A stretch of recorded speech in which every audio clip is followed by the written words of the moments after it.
ప్రస్తుతం ఉన్నటువంటి పరిస్థితుల్లో ఆన్‌లైన్ ప్రేమలు ఎక్కువైపోయినాయి. ఇన్‌స్టాగ్రాముల్లో, ఫేస్‌బుక్కుల్లో పరిచయాల ప్రేమలకు దారితీయటం, ప్రేమలు పెటాకులవ్వటం, చివరికి విషాదాంతంగా కథలు ముగియటం. ప్రియుడి కోసం దేశాలు వదిలిపెట్టి వెళ్ళిపోయినటువంటి సందర్భాలు కూడా మనం ఇటీవల చూసాం. సో ఇప్పుడు దాదాపుగా ఇది కూడా అలాంటి కోవకు చెందిందే. పేర్లు వెల్లడించట్లేదు. రాజస్థాన్‌లో ఒక అంగన్వాడీ కార్యకర్తగా పనిచేస్తున్నటువంటి ఒక మహిళ తన భర్త నుంచి విడాకులు తీసుకోవటం జరిగింది. తను ఒంటరిగా జీవిస్తూ తన పని తను చేసుకుపోతుంది. అయితే ఈ మధ్యనే ఆమెకు ఫేస్‌బుక్‌లో మరొక వ్యక్తితో పరిచయం ఏర్పడటం జరిగింది. ఆ వ్యక్తి కూడా గవర్నమెంట్ టీచర్‌గా పనిచేస్తున్నాడు. తన భార్య నుంచి విడాకుల కోసం కోర్టులో అప్లై చేసి ఉన్నాడు. కేసు నడుస్తుంది.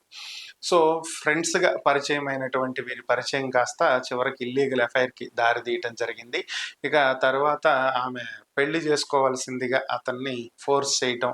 ఈ నేపథ్యంలోనే పెళ్లి ప్రస్తావన తీసుకురావటం కోసం ఆమె తన కారులో 600 కిలోమీటర్లు ప్రయాణించి అతని ఇంటికి నేరుగా వెళ్ళి అతని పెద్దలతో మాట్లాడటం, పెళ్లి చేయాలని అడగటం, వారి విషయాన్ని వివరించడం జరిగింది. సో దీని గురించి మనం చర్చించుకుందాం అని చెప్పి అతను ఆమె కారులో ఎక్కించుకుని బయటికి తీసుకెళ్ళి ఈ పెళ్లి విషయంలో జరిగినటువంటి గొడవతో ఉద్రేకానికి లోనై కారులో ఉన్న ఐరన్ రాడ్‌తో తల మీద కొట్టటం, స్పాట్‌లో చనిపోవటం జరిగింది. సో ఓవరాల్‌గా ఒక ఫేస్‌బుక్ పరిచయం, ఫ్రెండ్‌గా పరిచయం అయినటువంటి పరిచయం చివరికి ఇల్లీగల్ ఎఫైర్ నుంచి 600 కిలోమీటర్లు తన చావుని తానే వెతుక్కుంటూ వెళ్ళేటువంటి పరిస్థితికి దారి తీసినటువంటి సంఘటనలు. ఇలాంటివి ఇక ఎన్ని జరుగుతాయో.